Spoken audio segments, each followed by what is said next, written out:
Mañana tenemos a Javier que viene de la Ciudad de México a capacitar a sus equipos parroquiales de comunicación para también, hermanos, hoy presentes en esta clausura del mes de mayo, mes de María, que un grupo de fieles devotos de la Virgen María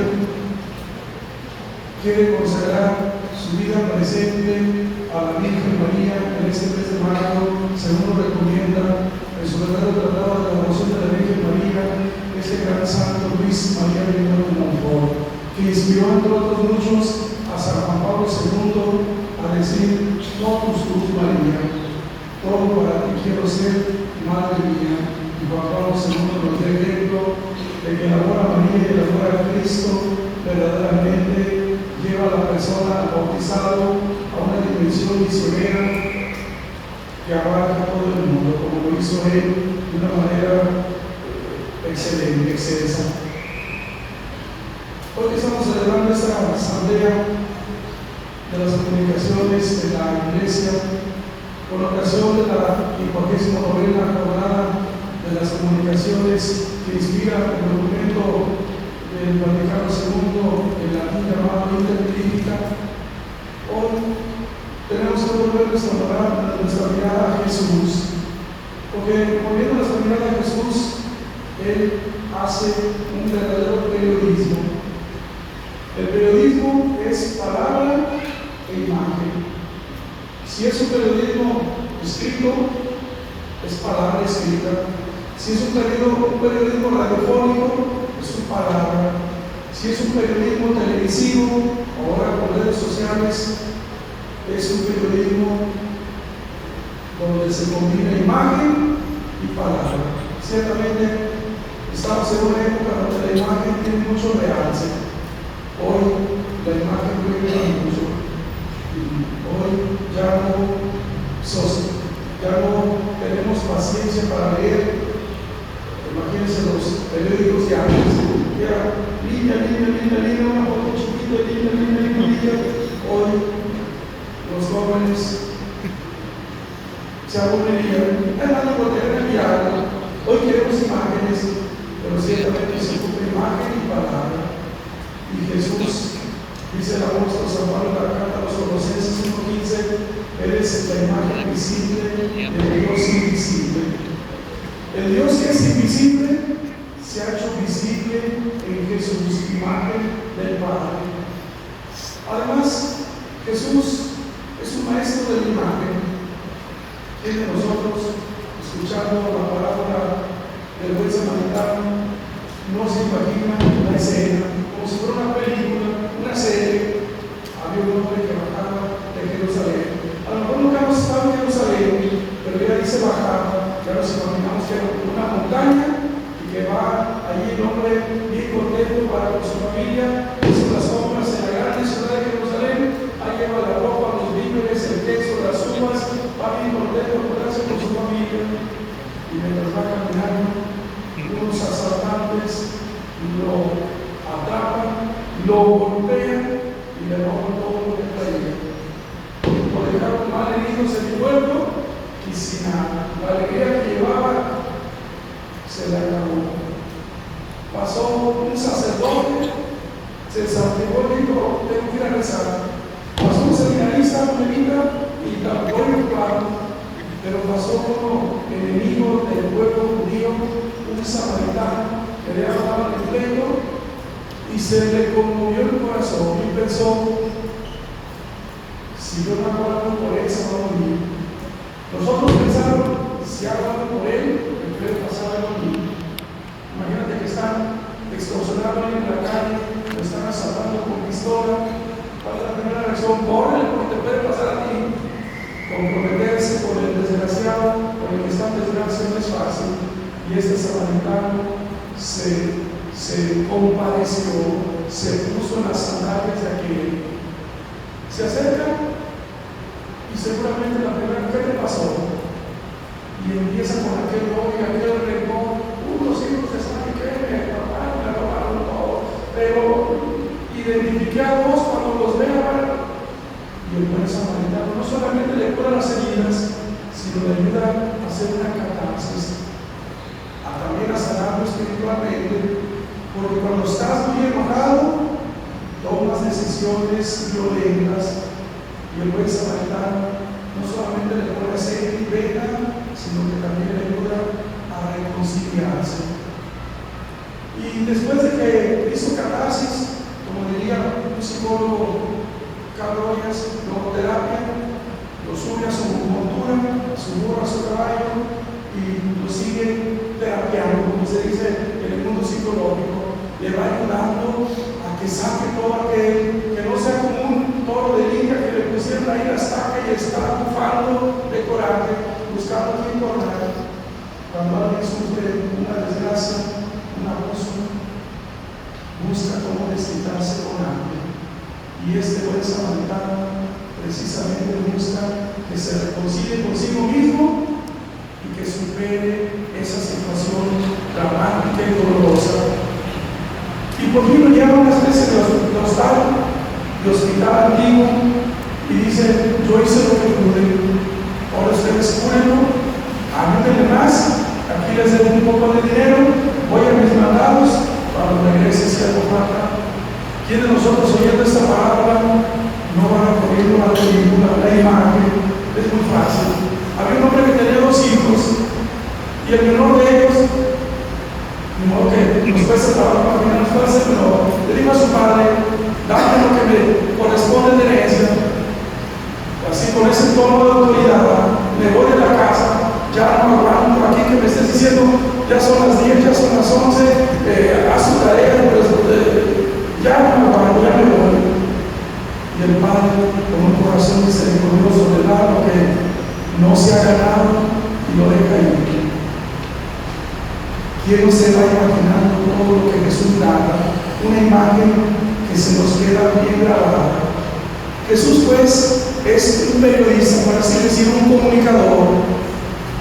Por eso el Evangelio de San Juan habla de que Él es la palabra. El verbo de Dios se hizo carne. La palabra de Dios, que es eterna, se ha encarnado en Jesucristo.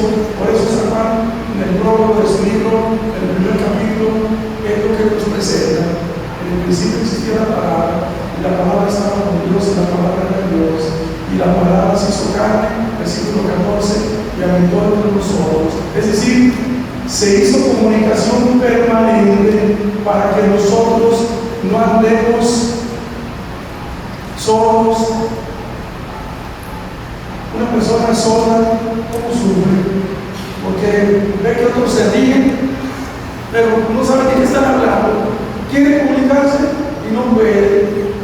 Precisamente Jesús hizo palabra para que nosotros no seamos sordos a su voz, para comunicarnos lo que Dios es y para que nosotros también nos comuniquemos lo que somos con Dios. La comunicación es, como dicen en inglés, de feedback, va para allá y regresa para acá, retroalimenta. Y cuando hay una comunicación real y verdadera, la persona crece, se personaliza. Nosotros somos más personas cuando sabemos comunicarnos con las personas. Si fuéramos como Tarzán, que los dejaron en la jungla y convivimos con monos chavos y monos araña, pues vamos a platicar con monos araña y nos vamos a rascar, o con los elefantes. Pero si convivimos con personas, las personas, independientemente de su carácter, su forma de ser, si nosotros vamos madurando, aprendemos a comunicarnos, a crecer el personalismo. Jesús, pues, nos da imagen y nos da palabra, y el periodismo es eso. Pero hay una cosa que Jesús añade: la comunicación que hace, la hace en torno a la verdad. Hoy, en el mundo moderno, hay muchos comunicadores, muchos influencers, muchos que hacen contenido, pero hay un filtro que no es tan cuidado. A lo mejor el filtro de la imagen sí, que salgas bien chapeteado, bonito, que no salgas con muchas grasas abdominal, que salgas con un paisaje bello, con una música agradable, pero la cuestión de la verdad no es tan cuidada. Y Jesús es precisamente lo que nos viene a traer: la buena nueva, la verdad. Porque una una verdad comunicada hace a la persona libre, no la encadena, no la hace temerosa, sino que la hace libre, y el amor es libre. Hoy vivimos una comunicación de mucho chantaje, de mucha manipulación, y muchos hacen coaching, se capacitan para engatusar. Pensemos los que hacen ventas de ciertas cosas. Cuando los vendan a capacitar, les dicen la psicología del cliente para hacerlo caer. Y ahí estamos nosotros, con los celulares, con los planes, con los ventas nocturnas, con los meses sin intereses, con las ofertas y cuántas cosas. Y a lo mejor nunca descubrimos el engaño, pero caemos. Y hoy muchos se capacitan a eso. Esto no es nuevo. Ya en la antigua Grecia había un grupo de filósofos que se llamaban los sofistas. Los sofistas no les interesaba la verdad, les interesaba mostrar con una capacidad de dialéctica, de discurso, diríamos hoy, de verbo, engatusar a otros y decirles lo que no es cierto, pero que te la crean, y se especializaban en eso. Una vez, aquí conversando de las monjitas, había dos monjitas en un convento, me tocó conocerlas. Una era de Colima, de Manzanillo, Colima. Ella creció en el mar, palmeras, hongos, todo eso. Y otra en Toluca, carros, smog, carros, gente, Ciudad de México, carros, smog, basura. Y entonces un día, cuando eran novicias, empezaron a hablar de dónde se daban los cocos. Una pregunta que parecería obvia, pero no es obvia. Una vez en el seminario de Guadalajara, unos muchachos que eran de ciudad, fuimos a la granja del seminario para que Gabriel conoció la granja. Y entonces, cuando llegamos a la granja, vieron que estaba saliendo leche de las vacas, y como que les dio náuseas. Que de las vacas sale la leche, ya no van a tomar leche. ¿De dónde ya se sale la leche? Entonces ellos nomás veían cartón de leche, porque pensaban que la leche era cartón. Entonces estas monjitas empezaron a dialogar y a discutir, pero como la de Toluca, estilo de México, son buenos para hablar y te convencen hasta las cosas menos pensadas, empezó a comentar que los cocos no se dan en las palmeras, y la otra poco a poco fue cediendo hasta que le creyó que de veras los cocos no se dan en la palmera, como que desde chiquita veía la realidad. La comunicación en la iglesia no debe ser un coco wash, un te abrazo porque te arrastro y te conduzco a donde te quiero, un indoctrinamiento. La comunicación en la iglesia debe ser presentar con creatividad y belleza el Evangelio de Jesucristo, que es verdad. Yo soy el camino, la verdad y la vida. Y el que se encuentra con Cristo, buena nueva, vive libre, vive en libertad. ¿Cuánto nos hace falta crecer en la capacidad de comunicación? No hacer comunicación con restricción mental. A veces cuando estamos enojados no queremos decirle a otro lo que pensamos.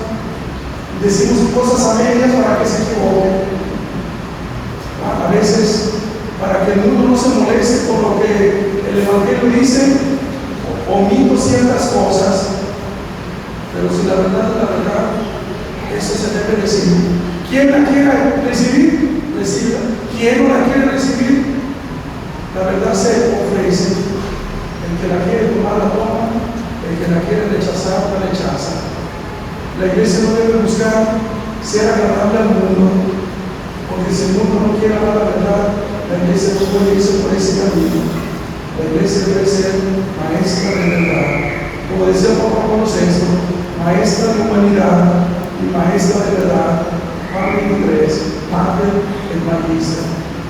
Nosotros como católicos hemos recibido el Evangelio y por el bautismo tenemos ese mandato divino, ese imperativo divino: vayan y enseñen. Todos somos comunicadores. ¿Y qué tipo de comunicación debemos hacer? Palabra e imagen. De tal manera que a quien nosotros anunciamos el Evangelio le quede por el oído y por la vista, y le sienta el corazón, y le cambie su modo de pensar, para que su modo de pensar y de actuar sea de acuerdo a la verdad. Hay una frase en latín que dice: error plures veritas una. El error es múltiple, es como un pulpo de muchos tentáculos, la verdad es una. Por eso el Evangelio no siempre es bien aceptado, porque hay más variedad en el error. Pero cuando te adhieres a la verdad, para ello fuimos hechos. La verdad es nuestro bagaje creacional. Dios, que es verdad, nos ha creado, estamos hechos para ello. Pero si distorsionamos nuestra capacidad de amar la verdad, podemos caer en el día. Si yo tengo mis ojos bien, veo la realidad, veo un joven, un católico, esta pobrecita con su dedo. Pero si yo me aprieto así poquito un ojo, ya la veo doble. Se hizo doble, se clonó, como en la película de Terminator se hizo dos, no. O de los aliens, no. Yo fui que me distorsioné. Por eso es importante ayudarnos a no distorsionar la imagen y no distorsionar el Evangelio. Por eso necesitamos también capacitarnos, estudiar. Imagínense que un muchacho dice: yo quiero ser sacerdote, y lo traes de tal escuela, del cobarde, de sabe qué, y de repente lo pones a predicar. Si no se preparó, va a predicar lo que se le ocurra, pero no la verdad de Dios. Por eso hay que prepararnos. Si a un coordinador de ministros lo agarramos ahí de taxista, que a veces venía aquí, si no, tú eres coordinador, enséñales a los ministros. Hay que capacitarlo. A uno que nunca venía a misa, coordinador de acólitos, no sabe ni qué es la creencia, ni qué es el cáliz, ni qué es la palia, ni qué es el sagrario siriano. Capacítalos. Todos necesitamos capacitar en oración, en estudio, en meditación, en lectura de la Biblia, en vivencia de los sacramentos, en vida fraterna, porque también la vida fraterna nos capacita para hacer presente el Evangelio de Dios, para que así nosotros enseñemos que el Evangelio está vivo. El patrón de los laicos católicos en México, un abogado que murió Martín, Anacleto González Flores, fue un hombre que desde muy joven, adolescente, le pusieron el maestro. Porque cuando faltaba un maestro, sus mismos compañeros lo ponían a dar clases, porque era un hombre, un muchacho estudioso, y enseñaba. Conforme fue creciendo, se leyó la cultura greco-latina, de teología, de filosofía, de literatura, de política, estudió abogacía, un hombre verdaderamente admirable. Y con su fe católica, coherente, un gran organizador, un gran orador. Si hubiera sido político, movía masas, no tenía que animar a la gente. Él mismo, con su capacidad de palabra, de hecho, así escribió un periódico, La Palabra, convocaba a la gente porque verdaderamente era admirable. Cuando lo mataron, pusieron en su tumba un epitafio.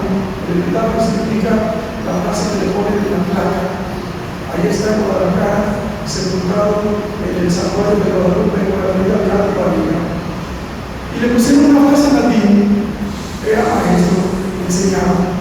Luego pusieron tres sustantivos: el primero de 4 letras, el segundo de 3 y el tercero de 2. Quitándole la primera letra a cada sustantivo, se formaba la siguiente: doqui more, doqui ore, doqui re. Doqui more, doqui ore, doqui re. ¿Qué significa? Anacleto enseñó. El verbo docho significa enseñar en el pasado.